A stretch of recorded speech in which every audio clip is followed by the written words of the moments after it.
옛날에 로마의 황제는 이 그리스도인이 자꾸 늘어나는 것에 대하여서 큰 위협을 느끼게 되었습니다. 그래서 신하들을 불러놓고 그리스도인들을 없앨 방법을 논의하게 되었는데요. 황제가 먼저 이 로마의 법을 강화시켜서 이 그리스도인들을 무조건 죽이는 법, 이 법을 만들자고 제안하게 되었죠. 그랬더니 한 신하가 이 황제의 의견에 반대했습니다. 그 이유가 있었는데, 이 믿는 자들을 죽여서 이 순교자로 만들면 이 그리스도인들이 더욱더 순교자들을 추앙하기 때문에 역효과가 난다는 이유 때문이었습니다. 그래서 그 신하는 황제의 방법보다는 예수 믿는 사람들을 찾아내어 죽이지는 말고 아주 잔인하게 고문하는 것이 어떻냐, 이런 대안을 내놓게 되었는데, 그러자 다른 신하가 이렇게 얘기하는 거죠. 저 예수쟁이들은 심한 고난을 받고 고문을 받기만 하면 예수의 십자가의 고난에 동참한다고 좋아합니다. 또 고난을 받으면 받을수록 하늘의 상급이 더 많아진다고 기뻐하며 오히려 그 고문의 흔적을 자랑하고 다닙니다. 그 방법으로는 그리스도인들을 없앨 수 없습니다 라면서 반대했습니다. 이때 구석에 있던 신하가 조용하게 또한 그렇게 의견을 내놓았죠. 그리스도인들이 편안하게 즐기고 놀 수 있도록 이 환경을 만들어 놓으면 간단합니다. 그들은 그런 환경 속에서도 죄를 지을 것이고, 그러면 기독교는 있어도 힘을 발휘하지 못할 것입니다. 이렇게 하면서 그런 결정을 내리게 되었다는 것입니다. 그리스도인을 없애는 가장 무서운 요인이 뭐냐면 바로 외부의 박해가 아니라 내부의 부패라는 그런 주장이 되겠죠. 우리는 마지막 때까지 주님이 기대하는 거룩함을 지니는 사람들이 되어야 합니다. 거룩함은 오직 말씀과 이 기도로 가능할 텐데요. 이 말씀을 통해 우리는 하나님의 뜻 안에 있는 것은 무엇이든지 기도 속에 구하라는 이 보증을 받게 되었습니다.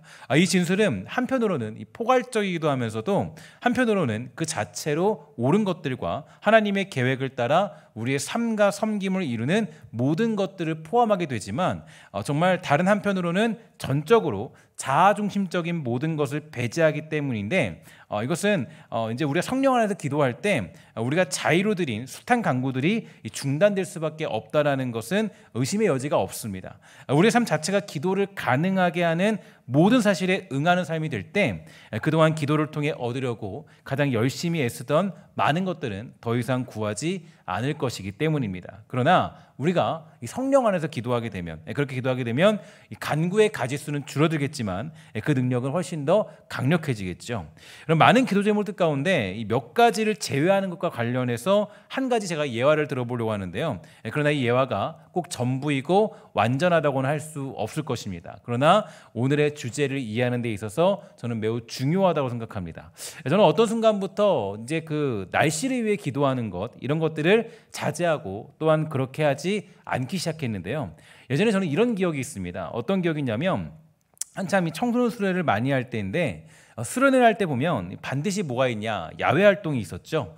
이때는 비가 오지 않아야 돼요. 그래서 스태프들과 함께 제가 손을 맞잡고 그 시간을 위해서 열정적으로 기도한 적이 있어요. 하나님, 제발 이때 야외 활동해야 되니까 비가 오지 않게 해주세요. 여러분도 아마 이런 기도를 한 적이 있겠죠. 이렇게 기도한 적이 있습니다. 그래서 제발 비가 오지 않게 해주셔서 아이들이 가장 즐겁고 행복하게 누리다 가도록 해주세요. 이런 기도를 한 적이 있습니다. 그러나 하나님은 우리들의 그런 생각을 매년 깨트리셨어요. 왜냐하면 이상하게도 매년 야외 활동만 하면 그때마다 비가 오는 것이었습니다. 하나님은 우리의 기도와는 반대로 비를 내렸는데요. 매년 그런 상황을 겪으면서 저는 많은 고민을 했어요. 왜 하나님은 날씨를 맑게 해주지 않고 비를 주셨을까? 곰곰이 제가 생각해 봤습니다. 만약에 하나님께서 그때 비를 주지 않았다면, 제가 기도한 것처럼 비가 내리지 않았다면, 한참 더운 그 날씨에 사람들은 더위에 대한 시원한 해갈을 하지 못할 뿐더러 이 농부들에게는 시름만 가득해질 것입니다. 즉 나의 기도는 왜 이렇게 가까워지죠? 저렇게 재밌게 저를 이렇게 제가 좀 설교를 이렇게 하다가 좀 이렇게 가끔씩 당황스러워지는, 너무 가까워졌는데 이렇게 조금만 멀리 주실래요? 조금만 이렇게 멀리 주시겠어요? 조금만 더 이렇게 조금 멀리 주세요. 조금만 이렇게 좀 안 맞는 것 같은데, 조금 더. 제 얼굴 가까이 보고 싶은 우리 권사님, 우리 제가 제가 뭐 이렇게 맞습니다. 이건 또 너무 먼데 조금 더 한 칸 더 가까이 좀 해주세요. 조금만 더 가까이 좀 해주세요. 예, 좋습니다. 어쨌든 우리가 보통 기도할 때 보면 이 나의 기도는 나만을 위한 어떤 우리만을 위한 생각일 때가 굉장히 많이 있다라는 거죠. 예, 그러므로 실제로 중요한 것은 우리가 정한 날짜, 우리가 정한 시간에 이 하나님께서 움직이는 것보다 하나님이 정해놓으신 이 맑고 화창한 날이 언제인가를 구하는 것이 훨씬 더 좋은 간구가 될 것입니다. 즉 우리의 기도는 나의 뜻이 아니라 하나님의 뜻과 일치하는 데까지 이르기 위해 하는 것이지 나의 뜻에 하나님의 뜻이 일치하는 것은 절대로 아니라는 거죠. 물론 우리에게 이 필요한 것들을 명확히 구하는 것이 이 잘못된 것은 아닙니다. 그러나 기도할 때 우리는 늘 염두에 둬야 될 질문이 하나 있는데요. 이런 질문이에요. 과연 우리의 기도가 하나님의 주권과 지혜를 인정하는 간구인가? 그러니까 우리가 보통 이 하나님의 주권과 지혜를 인정하지 않을 때가 굉장히 많이 있어요. 그러니까 내가 하나님의 주권과 지혜를 인정한다면 하나님의 뜻에 따라 기도하는 게 맞잖아요. 근데 보통은 우리가 내 뜻 따라 기도한다는 거예요. 내 마음대로, 내 지혜에 따라. 그러니까 내 지혜가 하나님의 지혜보다 더 앞서 있을 때가 많이 있습니다. 그러니까 우리 주님도 그랬잖아요. 아버지 뜻대로, 아버지 뜻대로. 그러니까 이게 중요한데 내가 어떤 모든 것을 내가 받게 된다는 것은 아버지의 뜻대로 구할 때 누리게 되는 것이지 내가 원하는 지혜, 내 뜻대로, 내 계획대로 하나님이 움직이는 것은 절대로 아니라는 거예요. 그러니까 우리가 우리의 기도가 하나님의 주권과 지혜를 인정하는 간구인가, 이 기도를 생각해 볼 필요가 있습니다. 영국의 목사이자 소설가인 찰스 킹슬리라는 분이 계신데요. 이분에게 많은 사람들이 한 가지 요청을 했어요. 어떤 요청을 했냐면은 지금 밖에는 폭우가 오고 있어요. 이 폭우를 멈추게 기도해 달라고 그렇게 요청을 받게 됐습니다.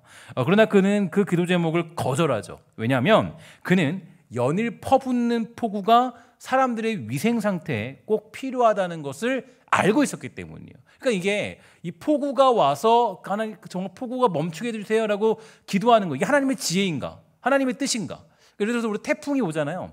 태풍이 오는 게 물론 이게 정말 태풍이 오는 게 이게 너무나도 이게 태풍이 위험하기도 하지만 태풍이 오지 않으면 바다라는 게 존재할 수 없다 그래요. 그러니까 깨끗하게 이 세상이 존재할 수 없다 그래요. 그래서 아주 이 태풍이 와야 바다가 아래서부터 끝까지 완전히 깨끗하게 정화가 된다, 그런 얘기도 있죠. 그러니까 무슨 얘기냐면 이 폭우가 와야 사람들이 위생 상태가 깨끗해진다는 거예요.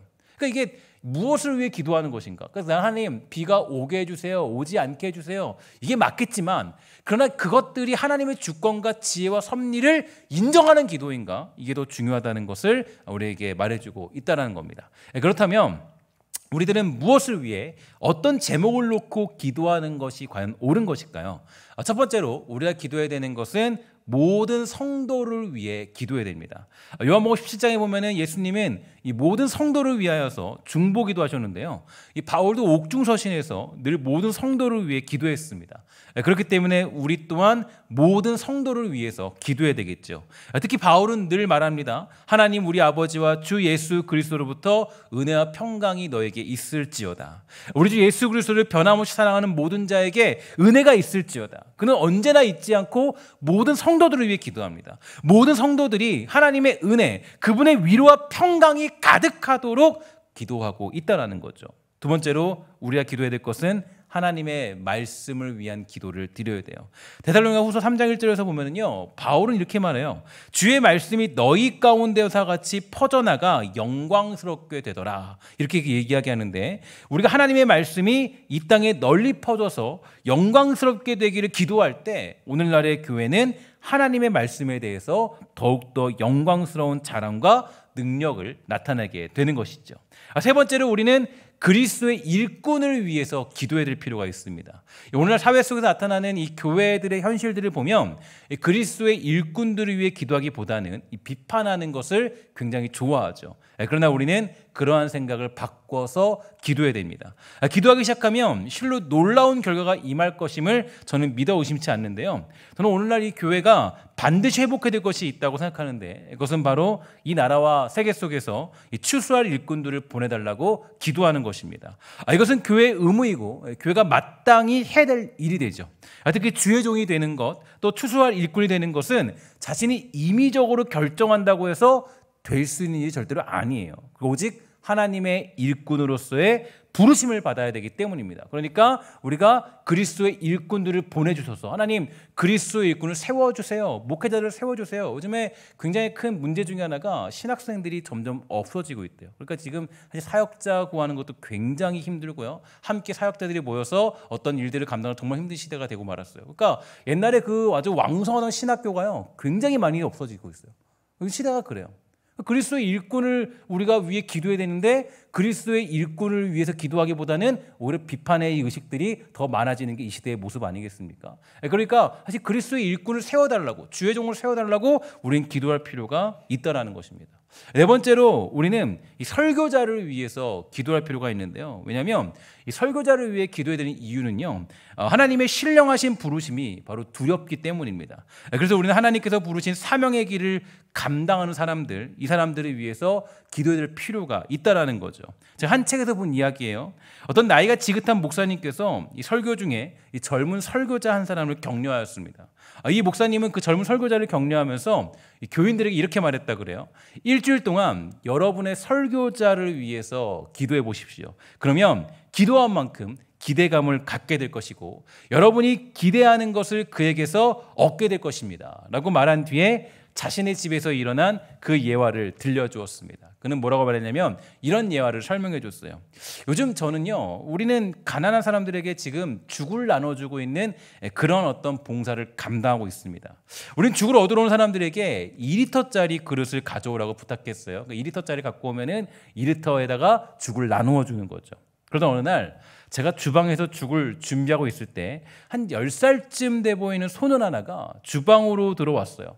남루한 옷에 행색은 초라했지만 불꽃이 이글거리는 것처럼 반짝이는 눈을 가진 아이였습니다. 그런데 그 아이가 한 그릇을 내미게 됐어요. 그릇을 내미는 순간 저는 깜짝 놀라고 말았어요. 왜냐? 그 아이가 2리터짜리가 아니라 6리터의 양을 담고도 남을 만한 큰 그릇을 가지고 왔기 때문입니다. 저는 차마 큰 그릇에 2리터의 죽만 담을 수가 없었습니다. 그러니까 여러분의 설교자의 설교를 들으러 올 때 2리터짜리 그릇을 들고 오지 마십시오.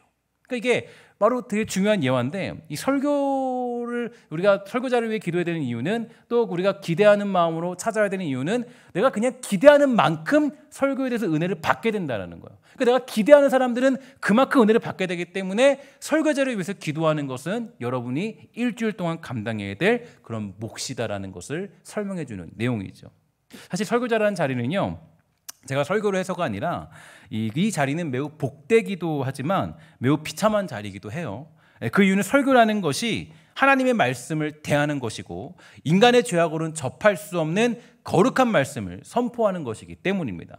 하나님이 부르신 자들을 통하여서 여러분 그 말씀을 전파하도록 하실 때 여러분 대충대충 하도록 그렇게 만드실 것 같습니까? 하나님은 절대 그런 분이 아니세요. 제가 하나님 보니까요 굉장히 철두철미한 분이세요. 그러니까 경험해 보면 하나님은요 대충 넘어가는 법이 없더라고요. 그냥 내가 선포하도록 두지 않아요. 그러니까 여러분들에게 예를 들어서 뭐 요나의 이야기를 해야 된다, 뭐 고난의 이야기를 해야 된다. 보통 이 설교자에서 제가 그래서 늘 생각하는 것이 가장 여러분들에게 이제 가장 어떤 이 마음에 있고 또 감동을 받는 것은 이제 보통 이 고난에 관한 이야기를 나눌 때 성경에서 고난에 대한 이야기를 나눌 때인데요. 이 만약에 하나님께서 고난의 이야기를 전하도록 하신다. 그러면 하나님은 이 설교자로 하여금 그 모든 고난을 다 경험토록 하시고 그것을 이겨내도록 만드신다라는 거죠. 뿐만 아니라 여러분 이럴 때가 있어요. 죄에 대해 설교할 때, 그러니까 여러분 이 강단상에서 죄에 대해 설교할 때, 여러분 죄에 대해 설교하는 게 뭐 여러분들 뭐 정죄하려고 죄에 대해서 설교하는 걸까요? 그렇지 않아요. 사실은 그 죄에 대한 설교를 하기 위해서는 저에 대한 어떤 죄에 대한 성찰, 또 죄에 대한 비참함들을 느끼지 못하고서는 죄에 대한 이야기를 할 수가 없어요. 제가 그래서 그런 얘기를 많이 해요. 어떤 얘기냐면은 이 설교 그 강대상에서 제가 보통 예전에 많이 설교했던 게 예배에 관한 이야기를 많이 했거든요. 예배에 관한 이야기를 왜 많이 하냐? 제가 예배에 대해서 가장 약하다. 제가 늘 얘기하는 게 내가 만약에 목회자가 아니었다면, 목사로 부름받지 않았다면 나는 아마 여러분들처럼 이 예배를 이 목숨처럼 지킨 사람은 아니었을 것 같다는 생각을 해요. 무슨 얘기냐면 나의 약점을 보지 못하면 설교를 할 수가 없어요. 그러니까 예를 들어서 죄에 대해 설교한다. 내가 어떤 죄에 대한 이야기를 한다. 아, 그럼 여러분 신났다. 막 여러분 정죄하고 막 죄에 대한 이야기 꺼내놓고 여러분 한번 여러분 죄인입니다. 사실 그 얘기는 어디로 시작하면 저로 시작하는 거예요. 나에 대한 죄에 대한 비참함과 어떤 죄에 대한 어떤 모습들을 잘 보지 못한다면 그러면 이 죄에 대한 이야기를 할 수가 없다라는 거죠. 그러니까 하나님은 어떤 분이냐, 죄의 모습을 낱낱이 보게 하시고서야 설교하도록 만드시는 분이 우리 하나님이시더라. 만약에 그렇지 않다면 그것은 사꾼 목사죠. 하나님은 결코 아무것도 경험하지 못하게 하시면서 그냥 말씀을 전하도록 하시는 분이 아니더라는 거예요. 설교자로 하여금 그만한 고난과 죄의 모습을 보게 하시고 이와 함께 하나님의 말씀에 풍성한 은혜를 경험하게 하시는 분이 바로 하나님께서 일하시는 방법이더라는 겁니다. 그러므로 우리는 이 설교자들을 복되게 여김과 동시에 이 궁일이 여겨야 됩니다. 설교하기 위해서는 여러분들이 겪는 삶의 고난이나 괴로움, 수많은 일들, 그 모든 것들을 겪어야 되기 때문이에요. 그러니까 똑같은 일을 겪지는 못해도 그 여러분들이 겪어야 될 고통보다 더 힘든 고난들을 겪어야 뭐하냐면 설교에 대해서 고난에 관한 이야기를 나눌 수가 있더라는 거예요. 그렇지 않으면 설교를 감당할 수 없어요. 그러니까 설교자의 자리는 그런 자리예요. 어떤 분은 그래요. 목사님은 세상 일 잘 모르잖아요.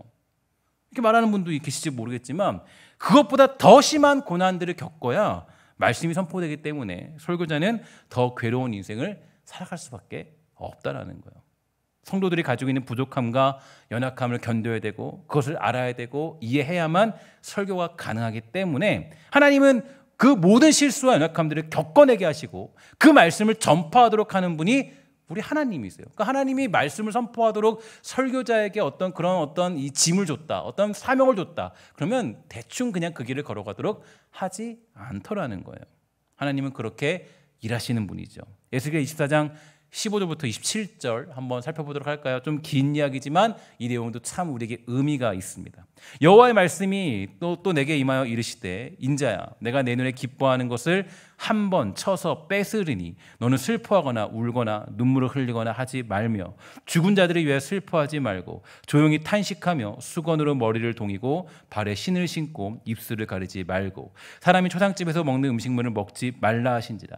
내가 아침에 백성에게 말하였더니 저녁에 내 아내가 죽었으므로 아침에 내가 받은 명령대로 행하매 백성이 내게 이르되 내가 행하는 이 일이 우리와 무슨 상관이 있는지 너는 우리에게 말하지 아니하겠느냐 하므로 내가 그들에게 대답하기를 여호와의 말씀이 내게 임하여 이르시되 너는 이스라엘 족속에게 이르기를 주 여호와의 말씀에 내 성소는 너희 세력의 영광이요 너희 눈의 기쁨이요 너희 마음의 아낌이 되거니와 내가 더럽힐 것이며 너희의 버려둔 자녀를 칼에 엎드리게 할지라. 너희가 에스겔이 행한 바와 같이 행하여 입술을 가리지 아니하며 사람의 음식물을 먹지 아니하며 수건으로 머리를 동인 채 발에 신을 신은 채로 두고 슬퍼하지도 아니하며 울지도 아니하되 죄악 중에 패망하여 피차 바라보고 탄식하리라. 이같이 에스겔이 너에게 표징이 되리니 그가 행한 대로 너희가 다 행할지라. 이 일이 이루어지면 내가 주 여호와인 줄을 너희가 알리라 하셨느니라. 여러분 잘 보면 에스겔이 그 어떤 하나님의 일하심과 뜻들을 전파하기 위해서 하나님이 맨 처음 하신 일이 뭐냐면 에스겔의 아내를 데려가십니다. 여러분 이게 되게 무서운 얘기죠. 그러니까 하나님이 이 말씀을 선포하시고 또 하나님이 자기 일을 이루실 때 그거를 그냥 하시는 분이 아니세요. 그러니까 여러분 설교자들이 왜 이 자리가 중요하고 여러분들이 귀히 여기고 존중히 여겨야 되냐면 이 설교자들이 사실은 겪게 되는 자리가 굉장한 자리거든요. 그러니까 하나님의 말씀을 직접 대하고 그 말씀을 가지고 여러분들에게 전해야 돼요.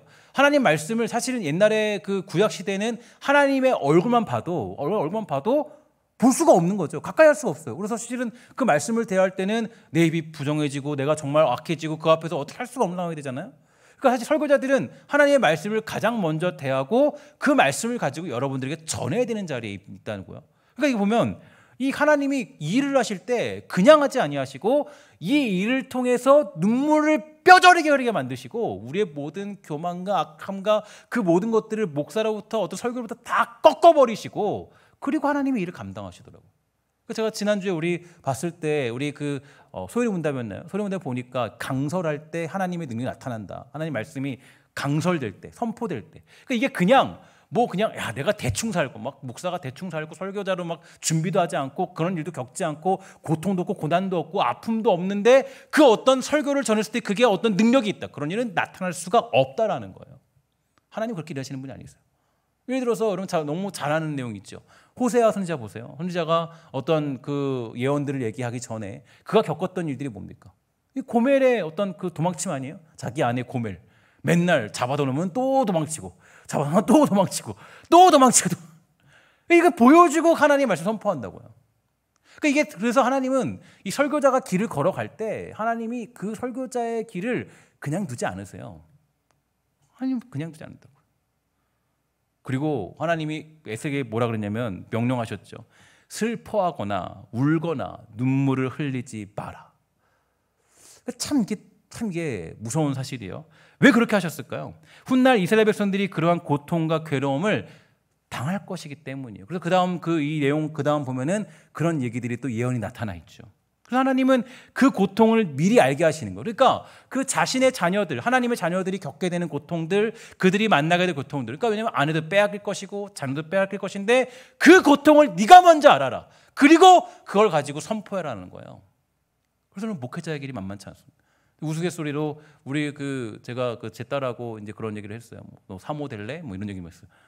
그랬더니 뭐 안 한다 그러더라고요. 그래서 하는 게 영광이다. 근데 하나님 시켜줘야 한다. 그래서 너 하나님 안 시켜도 못해, 어차피 못해. 그러니까 뭐 할 생각하지 마.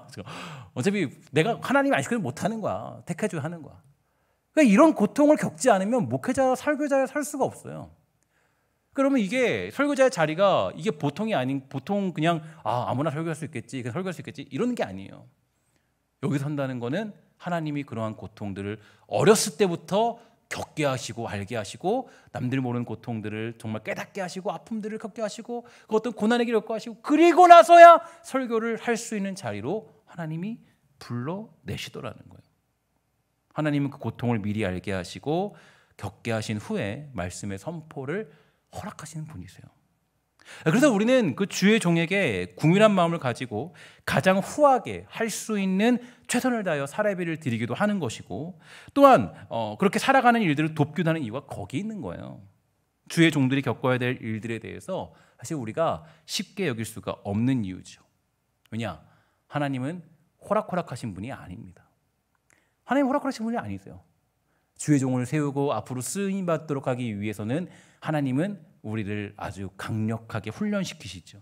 대충 아무렇게나 하나님의 영광이 드러나게 하지 않고 채우라는 은혜 속에서 우리에게 능력을 베푸시는 분이시더라. 예수님도 모든 십자가의 고난을 다 겪으시며 우리에게 십자가의 길을 가도록 그렇게 명령하셨습니다. 이것이 하나님의 방법이에요. 그러니까 여러분 기도할 때 반드시 여러분들이 설교자를 위해서 기도하는 것을 잊지 말아야 돼요. 그러니까 설교자를 위해 기도하면 여러분들도 복을 받는 것이고 여러분들이 더 큰 은혜를 누리게 되는 것이고 또한 더불어 이 설교자가 하나님 말씀을 더욱 아주 강력하게 선포할 수가 있게 되는 것입니다. 여러분 제가 부탁드리는 것은 저뿐 아니라 우리 목회자들을 위해서 기도해 주시기를 간절히 부탁드립니다. 그리고 또 한 가지는 반드시 설교에 대한 기대를 가지십시오. 오늘 뭐가 있겠어? 이런 사람이 2리터짜리 받아가는 거예요. 근데 내가 일주일 동안 설교자를 위해 기도해. 그러면 설교자 좀 부족했어도 그 6리터짜리를 받아갈 수 있게 되는 거예요. 예배에 대한 기대감이 있는 사람들, 6리터의 기대감이 있는 사람들은 은혜를 받고 가지만 6리터의 기대감이 없는 사람들은 주보에 오타만 찾고 가는 거예요. 오타 틀렸네, 뭐가 틀렸네. 이게 문제네. 그러나 여러분 하나님의 은혜를 사모하는 사람은 어떻겠어요? 그 사람들은 오타가 있어도 그냥 괜찮아요. 하나님 은혜 말씀 듣고 하는 거예요. 그게 우리의 모습이라고요. 그래서 우리는 이런 일들을 위해서 반드시 기도해야 되는 거죠. 마지막으로 우리는 모든 영혼들을 위해서 기도할 필요가 있습니다. 우리는 이 땅에 슬퍼하고 한탄하는 영혼들, 죄에 빠져서 괴로워하는 영혼들을 위해 기도해야 될 텐데요. 그러면 그런 예화가 있어요. 한 소녀가 있었습니다. 그녀는 1872년부터 육신의 지독한 질병으로 고통을 받아왔지만 계속적으로 기도했다 그래요. 그녀가 가장 많이 기도했던 것은 이런 기도했다 그럽니다. 침상에 누워있으므로 한 번도 가보지는 못했지만 한 책자를 접한 후에 자신이 소속된 교회에 부흥을 일으켜달라고 늘 기도했던 거예요. 여러분 이거 너무 멋지지 않아요? 그러니까 자신은 움직일 수 없는데 자기가 속한 교회에 부흥을 위해 기도했대요. 여러분 너무 멋지죠? 그죠? 우리 그래야 되는 거예요. 그러니까 제가 그랬잖아요. 늘 우리 연세가 들어도 상록회원들 연세가 드셔도요. 여러분 나는 할 일도 없네. 나는 그렇게 없네. 아니에요. 얼마나 하나님이 할 일이 많으셨는데요. 그죠? 자리에서 곳곳에서 주어진 자리에서 기도할 수 있잖아요. 근데 이 소녀가 어떤 책을 봤냐면 그 책의 제목이 뭐냐면 이 무디가 작성한 그리스도인이라는 책이라 그래요.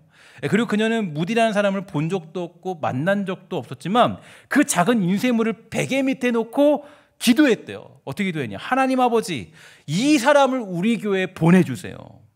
물론 그녀는 이 무디라는 사람과 연락할 아무 수단도 가지고 있지 않았습니다. 그러나 정말로 신기하게도 무디가 그녀가 속해 있던 교회에 갑자기 오게 되었고, 그날 전에 갑자기 인도하게 된 예배에서 수백 명의 사람들이 일시에 그리스도를 영접하는 일이 벌어졌다고 그래요. 그리고 예정이 없던 이 집회는 열흘간이나 지속되었고 그 기간 동안 400명의 영혼들이 그리스도로 돌아왔다라고 평가하고 있습니다. 무디는 그 당시 이야기를 이렇게 전했다고 그래요. 이렇게 얘기합니다. 대체 어떻게 그런 일이 일어날 것인지 알고 싶었고, 그래서 사람들을 만나 이것저것 묻기 시작했고, 병상에 누워있는 한 소녀가 저를 그 교회에 보내달라고 하나님께 기도했다는 것을 알게 되었습니다. 하나님께서 그 어린 소녀의 기도를 들으시고 그녀의 간구에 응답하여 저를 산 넘고 바다 건너 수천 킬로미터나 떨어진 이곳에 보내신 것입니다. 할렐루야죠. 그죠? 아멘입니까? 그죠? 여러분, 기도라는 건 이런 능력을 가지고 있어요. 근데 우리가 사실 기도하면서도 기도의 능력을 안 믿어요. 우리가 기도해도 되겠어? 기도해놓고 안 믿는 경우가 많이 있어요. 하나님, 우리 우리 목사님, 우리 위해서, 목회자 위해서 기도해요. 은혜 받게 해주세요. 근데 그거 안 믿어요, 잘. 그죠? 은혜가 없을 거다. 그죠? 잘 안 믿어요. 나라를 위해 기도하면서 그거 안 믿어요. 그녀는 이 무디가 죽는 날까지 매일같이 그분을 위해 기도했고, 무디는 여전히 우리에게 엄청난 영적인 사람으로 존재하고 있죠. 바로 이거예요. 우리가 누군가를 위해 기도한다는 것, 그것은 엄청난 능력과 하나님의 영광이 드러나는 지름길이 됩니다. 여러분들은 그리스도의 진짜 일꾼들이 누구라고 생각합니까? 진짜 일꾼들은 누구일까요? 그러니까 많은 일꾼들이 있겠죠. 근데 사실 이게 참 맹점인데, 진짜 일꾼들은 어떤 사람이냐? 누굴까요? 우리는 결론적으로 단언할 수 있습니다. 바로 기도하는 사람들이에요. 기도하는 백성들. 그러니까 이게 당연히 기도하는 백성들은 그것이 이루어질 줄 믿고 주의 일을 감당하겠죠. 당연히. 그러니까 기도하는 사람들, 이 사람들이 진짜 일꾼들이에요. 기도하는 사람들. 내가 예수 믿고 내가 어떤 구원 받고 내가 하나님의 능력을 믿는데, 그죠? 주의 일꾼을 쓰임 받는데 기도하지 않는다. 그거 이상한 거잖아요. 하나님 안 믿는 거예요. 기도하지 않으면 하나님 안 믿는 거예요. 아니, 하나님 주신다는데 오늘 말씀 읽었잖아요. 모든 것이 이루어질지 믿는다. 모든 것이 이루어지는, 모든 것이. 아니, 이걸 믿음이잖아요. 믿음인데 내가 믿음이 있는데 기도하지 않는다? 그러면 이거는 내가 하나님 안 믿는 거야, 안 믿는 거야 도대체? 내가 만약에 기도가 없다. 하나님을 믿고 있는데 기도가 없어요. 그럼 하나님 믿는 거야, 안 믿는 거야? 우리 믿음을 잘 돌아봐야 된다고. 그러니까 진짜 일꾼들은 누구냐? 바로 기도하는 백성들, 기도하는 백성들. 그러니까 기도할 때 저도 보니까요, 하나님이 저에게 어떤 실력이나 능력이나 어떤 나의 어떤 그런 것들로 하나님의 일을 감당토록 한 적이 별로 없더라고요. 보면. 그러니까 제가 여러분 성경을 읽을 때 여러분 오해하지 마셔야 돼요. 성경 읽을 때도요, 이 사람들이 영웅이라고 생각하면 안 돼요. 그러니까 성경에 등장한 인물들이 괜찮은 인물이었다, 아니에요. 그 사람들은 다만 자신의 약점 때문에 어쩔 수 없이 기도했어요. 하나님이 그 속에 일하시는 거예요. 그러니까 여러분, 우리가 어떤 능력이나 실력이나 그런 것들을 쓰임받는 게 아니라고요. 하나님이 일하시는 방법은 우리의 연약함과 약점 속에서 그 눈물을 흘리며 뿌리는 기도. 그러니까 내가 정말 하나님께 뜻없이 쓰임받을 때는 눈물이 그냥 막 철철 흘러야 돼요. 쓰임받을 때는. 그러니까 내가 고통 속에서, 괴로움 속에서 있어야 하나님이 쓰임받는다고. 하나님은 그래서 우리를 어디로 몰고 가요? 오스왈드 챔버스가 아주 정확하게 얘기했죠. 하나님은 우리를 위기로 몰고 가신다. 왜냐? 그래야 기도하니까. 위기로 몰고 가지 않으면 기도를 안 해요. 위기가 있어야 기도하는 거예요. 위기가 있어야. 금방 내일이라도 전쟁이 일어날 것 같아야, 그래야 위기가 있어야 내가 기도할 수 있다고. 내 뒤가 앞이 캄캄할 때, 미래가 보이지 않을 때, 나 지금 어떻게 살지? 어떤 길 가야 되지? 내가 아무리 노력해도 되지 않을 때, 이루어지지 않을 때, 그때 기도하게 된다고요. 그 사람들이 쓰임받는 거예요. 여러분 성경을 읽을 때도 여러분들과 제가 잘 읽으셔야 돼요. 이 사람들이 대단한 사람이었구나, 실력이 있구나, 능력이 있구나. 아니에요. 이 사람들은 대부분 어떤 사람들이냐, 전부 다 엎드려 기도하면서 쓰임받는 사람이에요. 제가 사실 성경에서 가장 이해가 안 가는 사람들이 몇 명 있는데 대부분의 사람들이 다 약한 사람들이에요. 뭐 야곱도 그렇고 뭐 아브라함도 그렇고 뭐 다 그래요. 뭐 여러분 베드로 보세요. 얼마나 철딱선이 없어요. 하나님 앞, 주님 앞에 두고 막 난리치다가 막 가면 안 돼요, 주님 막. 그러다가 주님 잡혀가니까 입 닦아버리고 도망치고. 그 얼마나 철딱선이 없어요, 그죠? 그래서 쓰임 받잖아요. 근데 제가 보니까 대부분이 다 그래요. 대부분이 다 베드로예요. 대부분이 다 베드로 같이 다 어이가 없어요. 다 왜 이러지? 근데 걔네들이 우리 모습이거든요. 근데 조금 제가 이해가 좀 안 가는 두 사람 꼽으면 성경의 인물 중에서 요셉과 다니엘. 이 사람들은 조금 독특한 사람들이에요. 이 사람들은 조금 뭔가 조금 이렇게 약점이 별로 안 보여요. 문제가 별로 안 보여. 근데 왜 그런가 보니까 이 사람들은 늘 기도한 사람들이었어요. 요셉 보세요. 늘 하나님이 함께했다. 그죠? 늘 하나님이 함께했다. 그러니까 이 사람들은 어떤 문제를 만났을 때 요셉 같은 사람도 기도했고, 다니엘 누구예요? 다니엘 보세요. 매번 시간을 정해놓고 기도하잖아요. 그 쓰임 받는 거예요. 쓰임 받는 거. 그러니까 이 사람들이 대단한 게 아니라 뭐 저는 사실 어떻게 봤냐면 이 사람들 좀 다른 사람이다 생각했는데 아니더라고요. 이 사람들 쓰임 받는 이유가 뭐냐면 이 사람들은 기도하는 사람들, 기도하는 사람.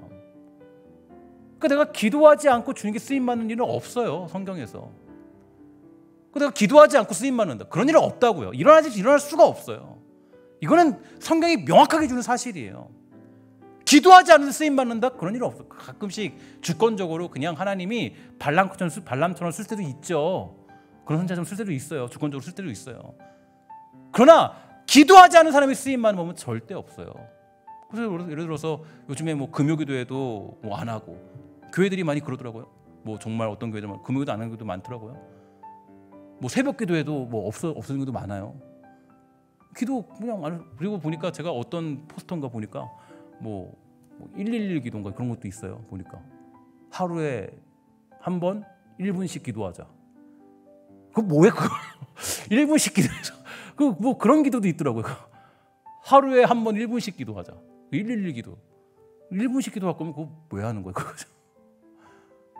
여러분, 우리가 기도라는 것을 우리가 믿는다면 어떤 거냐? 그게 그 사람들이 쓰임하는 비결이에요. 그러니까 내가 하나님께 쓰임 받고 싶다. 그럼 기도하는 거야, 기도. 그럼 하나님이 자기 일을 이뤄내시고 저기 수천 킬로미터 떨어져 있는 저 나라에도 복음을 일으키게 하시고. 그러니까 여러분들의 기도가 헛되지 않은 것이 저기 탄자니아 땅도 보세요. 여러분 그 땅 여러분 아직 다 못 가보셨잖아요. 저 가봤거든요. 가보니까 거기에 진짜 복음이 있어요. 오셔도 봤잖아요, 그죠?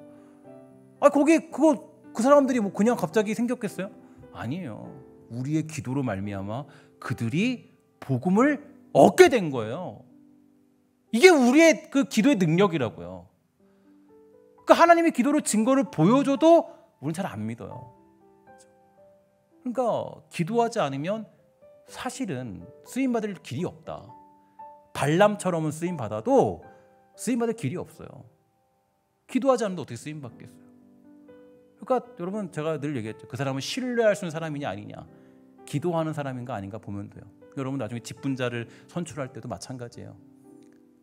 뭐 직분자 선출하거나 어떤 중요한 일이 있을 때, 그죠? 중요한 이야기를 하게 될 때, 그럴 때 이 사람의 이야기를 잘 들어보세요. 근데 이 사람을 이야기를 들을 때 논리적이나 어떤 뭐 이성적이나 그런 걸로 들으면 안 돼요. 어떤 과학적 이런 걸로 들으면 안 돼요. 감정적으로 들으면 안 돼요. 그 사람이 기도한 사람인가 아닌가 보면 돼요. 기도한 사람이면 그래도 90% 이상은 신뢰할만 해요. 왜냐? 우리의 지혜로는 감당할 수 없거든요. 그러니까 기도한 사람이면 이 사람이 진짜 신뢰. 그러니까 여러분들 잘 보셔야 돼요. 어떤 일들을 감당할 때 기도한 사람인가 아닌가. 이 사람이 가장 중요한 사람이에요. 알프레드 테니스는 이렇게 말했습니다. 기도는 이 세상이 상상할 수 있는 것보다 더 많은 것들을 이룬다. 그러니까 하나님 기도할 때 내 뜻, 그러니까 내 생각은 이만큼까지밖에 안 돼요. 보통. 그러니까 하나님의 뜻과 우리의 뜻은 다르다 그러죠. 그러니까 하나님의 뜻은 아주 상상할 수 없잖아요, 그렇죠? 근데 우리의 뜻은 이만큼이에요. 그러니까 내 뜻대로 하나님의 뜻을 맞추면 안 되고 내가 하나님 뜻을 맞춰 들어가는 게 제일 맞아요. 그러니까 이게 기도라, 기도. 그러니까 내가 기도했을 때 이상하게도 내가 원했지 않은 일이지만 그 일들이 일어나게 되는 거예요, 막. 그러니까 이 기도라는 걸 안 할 수가 어디 있겠냐고. 그러니까 기도야말로 가장 중요한 이 그리스도인들의 호흡이기도 하고 그리스도인들의 가장 큰 능력이기도 합니다. 그런데 이런 능력을 사용하지 않는다. 이것만큼 사치스러운 게 없다는 거죠. 오늘 여러분의 기도, 이 기도의 시간이야말로 우리의 상상을 뛰어넘는 무한한 가능성의 시간이 됩니다. 그것을 믿으세요. 특히 우리가 정말 어떤 이 말씀드렸던 이 5가지의 중보기도에 헌신할 때 이 수많은 영혼들이 힘을 얻게 될 것이고 사명을 감당할 수 있을 것입니다. 특별히 여러분들의 기도 부탁을 드리는 것은 이 설교자들이 살아나게 기도를 부탁을 드립니다. 그러니까 여러분들이 설교자들을 위해서 기도하시고 설교자들을 위해서 기대하면서 기도하면 여러분들이 은혜를 받게 되는 거예요. 그렇게 세워지는 거죠. 오늘 이 자리에 모인 우리 모두가 이 기도라는 특수한 임무에 헌신하는 사람들이 되어서 상상할 수 없는 일들을 경험하는 귀하고 아름다운 주의 백성들, 기도의 능력자, 또 기도의 사람들, 그런 주님께 쓰임받는 일꾼들 다 되기를 주의 이름으로 간절히 부탁을 드리겠습니다. 기도하도록 하겠습니다. 하나님 감사합니다. 이 땅 살아갈 때 우리가 이 기도의 능력을 헛되이 여기지 아니하고 이 기도로 말미암아 하나님께 쓰임 받는 복되고 아름다운 은혜를 우리 모두에게 주님 베풀어 주시옵소서. 하나님, 우리 영혼들이 정말 기도의 능력을 믿음으로 말미암아 기도의 힘으로 쓰임 받고 하나님께 그 상상할 수 없는 무한한 지혜에 굴복하여 엎드릴 수 있도록 주님 허락하여 주시옵소서. 사랑하는 백성들이 정말 기도로 쓰임 받는 주의 일꾼들 되어서 부족함 없도록 붙잡아 주시고 하나님의 지혜를 나의 지혜, 나의 자그만 지혜에 맞추는 것이 아니라 나의 그 작은 지혜를 하나님께 맞출 수 있는 복되고 아름다운 믿음의 사람들 다 될 수 있도록 주님 돌보아 주시옵소서. 모든 말씀 예수님의 이름으로 간절히 기도합니다. 아멘.